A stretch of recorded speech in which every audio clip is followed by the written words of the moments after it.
دلم که از باده جبار شد مست، تنم از صحبت دلدار شد مست. نه من تنها در این میخانه مستم، از این می همچو من بسیار شد مست. نه من تنها در این میخانه مستم، از این می همچو من بسیار شد مست. السلام علیکم و رحمت الله تعالی و برکاته به کل آن نفرانی که الحال ما را تماشا کرده ایستادین. خداوند نگهبانتان باشد. خب موضوع امروزه ما باز هم درباره همون سوال و جواب های شما است که بسیار سوال های ضروری و لازمی هست برای هر یکی ما و شما دانستنش شرط و ضرور هست. خواهش میکنیم تا آخر نوار با ما باشین تا اینکه این سوال ها را براتون پیشنهاد کنیم، ذره هم که باشه چیزی را استفاده کنید. چگونه سوال ها هست؟ یکم، آیا مرد میتواند که مردینگی خود را کلان کند؟ دوم، آیا زن میتواند که بینی خود را شکاف کرده و مهره چسباند؟ سوم، آیا شهوت زن را خیزاندن ممکن است یا اینکه نه؟ در سرکوف کار کردن جایز است یا اینکه نه؟ قبر روزها را کندن جایز است یا اینکه نه؟ خوراک هایی که در روسیه است خوردن جایز است یا اینکه نه؟ باز چندین سوال های دیگر هست، تا آخر با ما باشید. سال اول به شما رساندنی هستیم برادران عزیز. دو شبکه را به شما معرفی میکنیم. انا همین دو شبکه که شما دیده ایستادین، مثل که در تگ ان همین ویدیو و در کامنتاری هم میگذارم. از شما همچون برادر اسلامی خواهش میکنم داخل ان همین شبکه ها شوین، آبونه شوین. یک شبکه هایی هست که باور کنین برای ما فایده‌ناک است. از همین سبب برای شما پیشنهاد کرده ایستادم. یک تاش برادر بسیار چیزهایی میسازد که به حق انسان جای نمیگیرد، یعنی که هنرمند است. و یک دیگر شبکه اسلامی هست، مثل که در تگ ویدیو باز در کامنتاری هم میگذارم. در یوتیوب هم با ان همین نام ها بزنین میبراید. از همه شما چون برادر اسلامی خواهش میکنین داخل ان همین شبکه شوین. کسی که برادر ما است آبونه شوین، دستگیری کنین تاجیک خمونه پیشروی وطن خمونه ان شاء الله. خوب شروع میکنیم سوال ها را. السلام علیکم برادر، صدای امید به همین سوال من جوابی گردون. چون که امروز ها یک داروی با نام تیتانگل همون بسیار رکلام میکنن برای کلانشوی مردینگی هست. آیا مردینگی را کلان کردن ممکن است یا اینکه نه؟ سلامت باشی برادر عزیز. البته شخصانی که مردینگیشان مثال معده هست میخواهند که او را کلان کنند، برای اینها اجازت است. چیزی که به مرد ضرور است، لازم است، این گناه نیست و باکی هم ندارد. ان شاء الله حرکت کنید ببینید که ترکیبش یگان چیز شیمیایی نباشه، ضررناک نباشه. دوم سوال، زنها بینیشان را شکاف کنند ممکن است؟ شکاف کرده بعضی زنها را اگر اهمیت داده باشند شکاف میکنن، مهره میچسبانند. بله، برای زیبایی زن جایز است، باکی ندارد که مثال زن یک بینیش مثال شکاف کنه باکنه که اینجا تو بالا شکاف کرده رو میاد شکاف کنه مهره میزنه. برای زیبایی پیش شوهرش جایز است. شهوت زن را با دارو خیزاندن جایز است یا اینکه نه؟ بله، زنی که مثال شهوتش کم است، خواهش هم خوابگی ندارد، او را شما میتوانید با طریق مثال دارو هست یا اون گیاه هست به خیمیکات باشد استفاده برند، باکی ندارد ان شاء الله. در سرکوف کار کردن ممکن است یا اینکه نه؟ باکی ندارد در سرکوف کار کردن. اگر یگان کار دیگر باشد تا کار کنی بهتر است، اما تو حق خدمت را بگیری و در اونجا مثال کار کنی یگان باکیتی ندارد. و یک شخص دیگر نویسه است که برادر درون همین سرکوف در اومده تماشا کردن جایز است؟ بله جایز است، باکی ندارد. برای چی؟ برای آنه که ما و شما داخل میشیم میبینیم که همونا چیکار میکنن در همین مثال گمراهی آنها رو ما میبینیم با چشم خودمان. این باکی ندارد.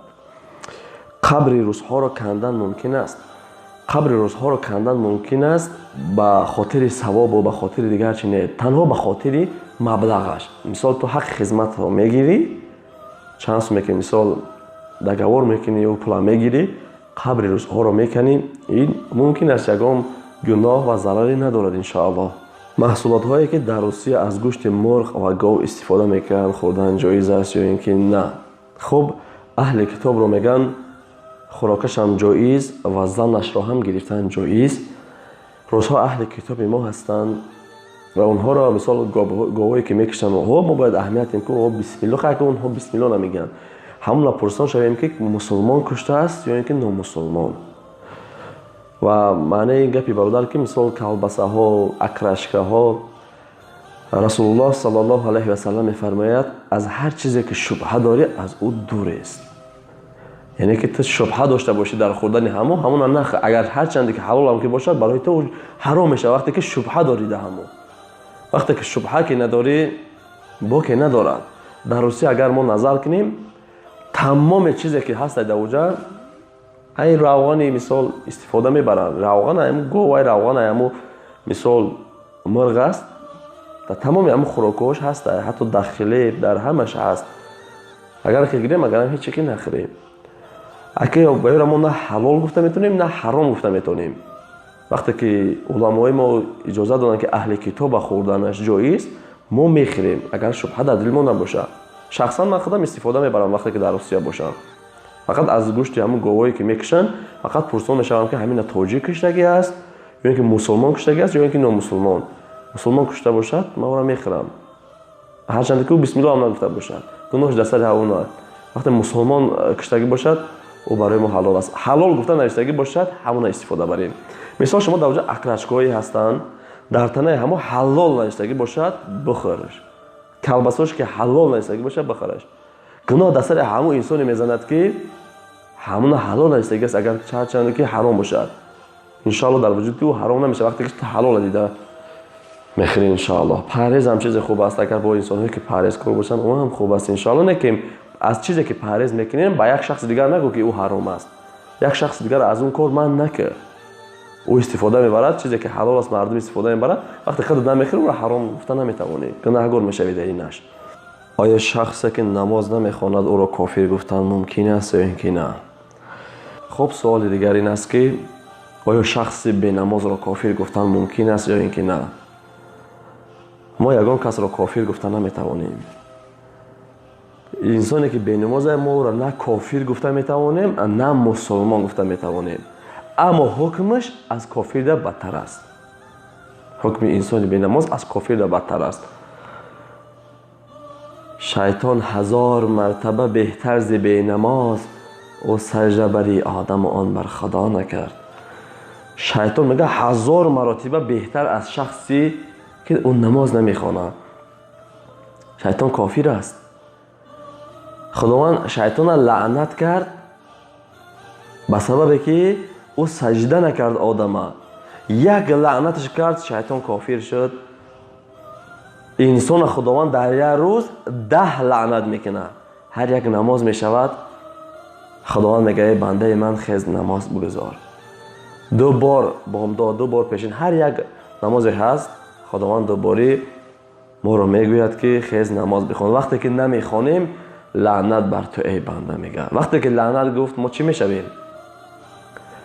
шарм ба он инсоне ки намоз намехонад ва аллоҳ қасам пушаймоное мешаванд оқибат суд надорад.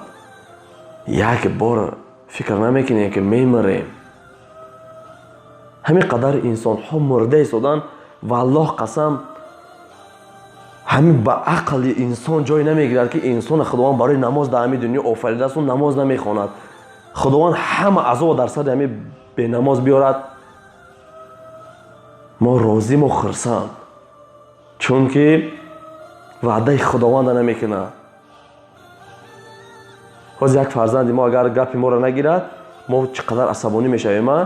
худое ки офаридаш мега намоз хон намоза намехонад. бо куҷо ӯро дохили ҷаннат дарорад? бозам мегӯям бенамозои худона мусулмон ҳис накунед. шахсе ки намоз намехонад ӯ мусулмон нест. агар аз 4 мазҳаб бигирем мазҳабҳо мегӯянд бенамоза ҳукмаш қатл аст. бенамоза аяк баландие партоем ки поён надошта бошад. бенамоза фалақ кашед мегӯянд. худтон аз ҳамин ҳукм хулосаи худро барорем ки бенамоз кӣ аст? бенамоз аз кофирда паст аст. аммо мо ҳамхи кофир гуфта наметавонем. шахсе ки медонад ки худо вуҷуд дорад мо ҳамон шахса кофир гуфта наметавонем. вақте ки аз фармони худо саркашӣ кард ӯро мусулмон гуфта наметавонем. бовар кунед инсонҳое ҳастанд ки зино мекунанд باز توبه میکنن، خدا میبخشد. خدای مهربان داریم. شخصی که نماز نمیخواند اگر دانسته نخونه خدا نمیبخشد. وقتی میدونی نماز نخونی ابدی دوزخی هستی، میدونی لیکن خدا تو را نمیبخشد. این دنیا چیه؟ 40 و 50 و 100 سال همه رفتند. از همه عزیزترین شخص رسول خدا صلی الله علیه و سلم بود، از این دنیا رفت. ما هم می رویم. خمان فریفته مال دنیا شده هستیم. مگه زمان حضرت موسی علیه السلام بود. حضرت موسی به یک کوچه گذر کرد. نگاه کرد که یک جوان گریه دارد. حضرت موسی رفت، میگه از بین ساعت گذشت و آمد دید او جوان بازم گریه دارد. خدایا گفت این بنده خود دوست می‌دارد. دست به سوی خودت برداشته گریه کرده ایستاده است. گناهی کرده باشد او را ببخش. از جانب الله وحی شد، گفت ای موسی در حق این بنده دعا طلب نکن. اگر که دستاش ساعتها بردارد، از گریه زیاد چشمانش قاق شود، من گناهی بنده را نمیبخشم. حضرت موسی گفت خدایا این چه گناهی کرده باشد؟ خداوند گفت ای موسی این محبتی به دنیا دارد، این دنیا را دوست می دارد، ما این را هرگز نمی بخشم. ببینید دوستان عزیز، نماز می گذاریم، همه کار خیر می کنیم، اگر محبت دنیا در دلمون جوش زده باشه خدا گناه ما رو شما را نمی بخشد. محبت دنیا چی است؟ بدبینی در حق یک شخصیت محبت دنیا است. یک شخصیت حقارت کردن، دشنام دادن محبت دنیا است. کبر و تکبری کردن محبت دنیا است. آخرت فراموش کردن محبت دنیا است. مرگ فراموش کردن محبت دنیا است. نماز نمیخواندگی محبت دنیا است. زنا میکردگی، عرق مینوشیدگی، نوس میکشیدگی، سیگارت میکشیدگی، اینها محبت دنیا هستند. خدا نگهبان باشد هر یک ما و شما را. بازم با نماز باشین. خب این هم بود یک چند سوال هایی که بهرتان پیشنهاد کردیم. خب اگر یکم سوال هایی که نافهمه باشد حتما در کامنت نویسین سوال های خودتان را. ان شاء الله باز نماره های آینده هر یک سوال شما را همین خیلی جواب میگردونیم. به خاطر خداوند این نواره پهن کنین به همه شبکه ها تا اینکه ثوابش به شما هم رسد و بسیاری دوستانمون چطوره که نمیدونند بدانند. هرچی را برای خدا دوست می‌داری برای برادرت هم دوست بدار. خدا یار مددگارتان بشه.